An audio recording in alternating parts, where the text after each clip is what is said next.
bir dəfə Kəramət də yazmışdı ki, anası ilə onu bölə bilməməniz sizin ailəni bölünməkdən qorudu. Amma Kəramətdə bu alınmadı. Nəvələrinizi bölüşməli oldunuz. 2 evlilik, 2 uşaq, 2 ayrılıq. Bir ata kimi nə düşünürsünüz? Niyə mane ola bilmədiniz? Niyə belə oldu? Çox narahatıq bundan. Kəramət o qədər istiqanlı, o qədər vicdanlı bir insandır ki, Kəramət də hardasa yazılarında da bunu deyir. Alınmadı, gücümüz çatmadı da.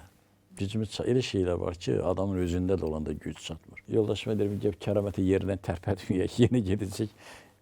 O cür ayrıldığı qızlar da yaxşı qızlardır və onu mən çox istəyirəm. Mənim də bu qız balam var, onun yoldaşları da mən çox istəmişəm bir qaynata kimi. Özümü vaxtilə elə istəyirəm ki, gedərəm, məsələn, filan kəsin qapısına, yəni ona deyirəm, o belə deyil, belədir. Onlar da mənim sözümdən çıxmaz.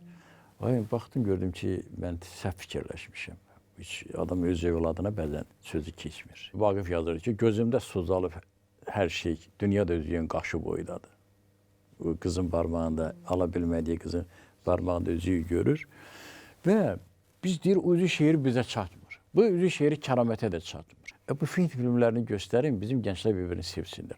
Hit filmi bunlar üçün gülməli gəlir. Özü şeirində yazdıran hit filmləri idi, yəni söhbət özü şeirindən getmir. Bütün sevgi şeirləri, Nüsrət Kəsəməlini götürək və Sabir Rüstəmxanlının və yaxud da o dövrü şairlərini götürək ki, bunlar hit filmlərindən gələn evlənmələrin sadiqliyi də və sevgini o qayadan atılırsan bu filmində, o axırda ona qalib gəlirsən, var idi.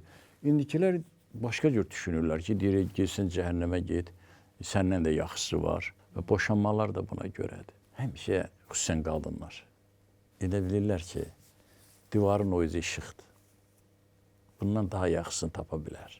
Niyə də tapmasın? Gənc qızlar, yaşlı kişiləri daha ciddi qəbul edirlər. Yaşlarında da gənc oğlanları. O, sevilən kəslərə yer qalmır.